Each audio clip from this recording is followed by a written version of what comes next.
Donc, il y a un tout. Mboka na mboka na ba nombre non. Les pays sur na Congo de croire que non. Pour me dire disque d'or faut que 8 CD par exemple.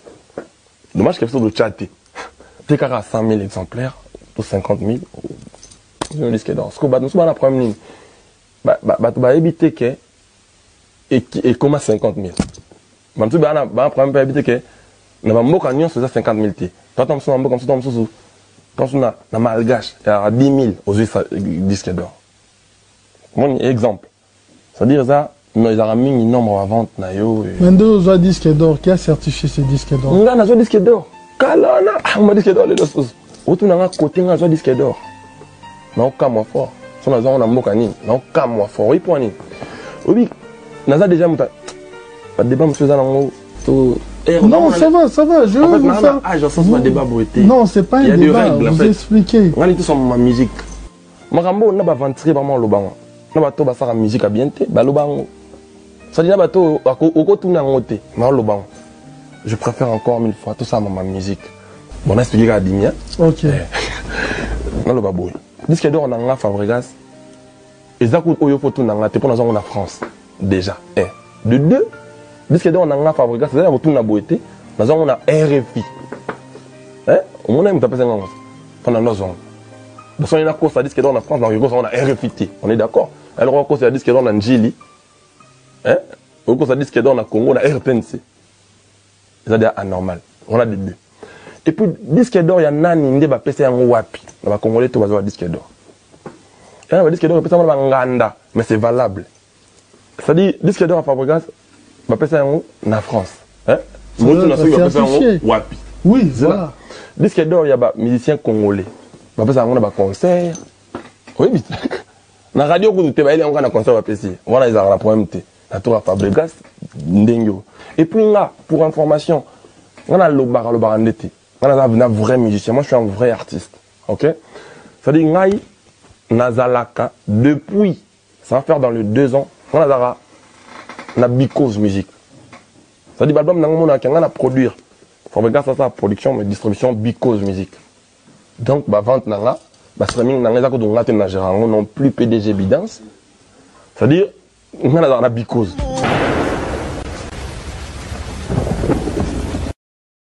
Oui, chers amis téléspectateurs, on continue avec Tribunal. Je pense que Botsou a pas propos. Il y a Fabregas pour na Italie et disque d'or nae. Mais moi je voulais d'abord tout une définition. Il y a un disque de certification parce que le disque d'or non on parle de disque de certification définition un disque de certification est une récompense remise à un artiste pour souligner qu'un album s'il vous plaît. Un disque de certification est une récompense réalisée à un artiste pour souligner qu'un album musical ou un single s'est vendu à un certain nombre d'exemplaires. Depuis leur création, ces certifications ont été déclinées selon différentes seuils de vente avec la création de disques d'argent, d'or, de platine et de diamants. Et selon différents supports comme les téléchargements légaux ou les DVD musicaux. Chaque pays possède son propre système de certification des enregistrements musicaux avec des dénominations, seuils et conditions de certification spécifiques. Donc, ce que tu comprends les définitions, disque de certification, ils ont récompense oyo, musicien pour nous souligner que l'album tout single est mis à un nombre d'exemplaires déterminé. C'est-à-dire que mis album ceux qui oteki album été mis to single été mis à un niveau déterminé, remettre disque de certification. Pour nous reconnaître un nombre d'exemplaires au Teki. C'est-à-dire que selon le nombre de ventes, on reçoit disque d'argent, on reçoit disque d'or, on reçoit disque platine, on reçoit disque diamant. Selon différents supports, soit par téléchargement légaux, où ils ont reconnu dans la structure où ils ont payé disque c'est-à-dire où il y a chaque pays, ou bien soit dans la vente, il y a des DVD. Maintenant, pour na cannabis, on souligne que d'abord, même à part de la cannabis, les pays où ils ont reconnu, où ils remettent batu, disque de certification.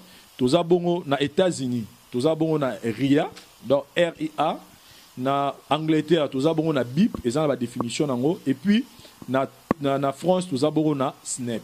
C'est-à-dire que pour musicien ceux qui musicien qui album na yo to single na yo na un nombre exemplaire on atteindre un nombre exemplaire ba so oza na France structure o eza reconnu na France o est certifié ba disque eza bongo snap.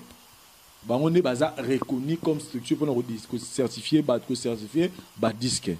Maintenant ce qui est na cas il y a artistes et musiciens na biso congolais en général to bani na cas ya Fabregas. Fabregas nous dit que to batuni to andoro lukato yeba to tanga ba pays o est certifié ka ba disque d'or nango et ba disque et certifié ba disque to tangi na Ria to tangi na Amérique to tangi na Angleterre puis na France et na France eza snap. Fabregas a sa émission à lobby que disque d'or na et pesamaki na France. Si on na France ou wana oyo to yebi o ba pesa ba disque d'or ba disque plutôt et certifié ba disque to za bongo na snap. Biso Fabregas équipe à Fabregas pour total la biso to koti na site ya snap www.snap.com to koti na snap wana to luki ba artiste congolais oyoyo bazwa ba disque d'or na lobi bien ba disque d'or attaque congolais moko azati to luki to moni kombo ya congolais te donc banana ba Koffi Olomide ça dit quand je dis musicien congolais moko te musicien congolais moko azati y compris na Fabregas pe na snap ozati. Donc première information notre peut savoir tout d'abord que ba musicien congolais la biso tout ba disque d'or Isaiah Lokuta. Quand je pèse bien mes mots, ceux qui n'a kosi beaucoup na site ya snap bo vérifier maman na lo baso Isaiah Lokuta musicien mogote congolais a kosa biso sur na TV que yé azwa disque d'or Lokuta. Ceux qui ont la vérité, musicien a petit de la biso, nga Vincent la vanda wa tinela nga lien numéro nga ngwana c'est tinela biso ba lien, il y a ba disque d'or oyozwa, ils a certifié, na snap ils a reconnu comme organe et certifié ba disque. C'est l'artiste et musicien congolais. Oyazui ba asali ba disque d'or, ils a maître Gims oyo a colito. Quand je parle à musicien congolais ta monte, autant ba musicien congolais oya Kinshasa. Parce que maître Gims a banni musique na poto, a s'est ramené na poto puis a lingane pose en congolais te dois le dire. A lingana comme en français. A boyana. Comprends? Tu veux ta ma musicien congolais la biso ya mboka awa. Ça dit oh tout oyebi ba lekana ba beta ba sala danger, ba zo ba disque d'or ya relax biso en tout cas, bango tout ba kosa biso. Là je donne l'information on a tangi na snap. Ce qui musicien mo moni ke na kosa aya o défier nga en émission oh. C'est l'artiste et musicien na ndenge na biso ya Congo o to kout na retrouver kombo na ye na kata snap c'est Fally Ipupa avec des singles d'or Kinam na Bad Boy o eza disque d'or na liboso Lokuta disque d'or na loku ya liboso ya Lokuta to lo ba papa tozo lo ba ya solo toza wa te poto se pelisa moto marche avec za si gorge na si solo s'il vous plaît marche avec o eza tribunal on comprend donc tribunal toza na partie prité voilà. Vous comprenez? De tout le monde vérité. Voilà. Pour parler à ça Moutulara, tu sais. Voilà. Quand on fait ça Moutulara, c'est. Voilà. Vous comprenez?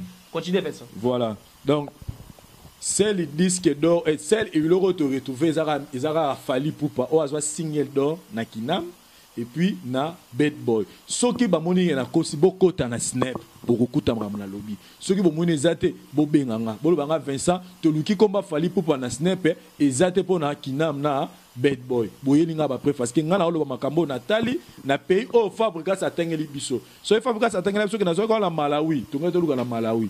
So le biga na zo ko na Djibouti, to ngete na Djibouti. So ba na zo ko na Russie. To na zo ko na Luxembourg, to mais na pays atengeli biso. To koti totali to moni que musicien congolais moko te azar na katona azwa disque d'or. Aza certifié, donc musicien ou Aza certifié na single d'or, c'est Fally Ipupa le seul. Donc et pas puis pas un album. Et puis problème il y a remise à disque d'or. Il y a certification à disque d'or. Tu es rectifié à la Fabregas qui équipe à plaster. Et ça Snap a mandata RFIT to Claudicia pour payer ça rabatu ba disque d'or a mandata bangote.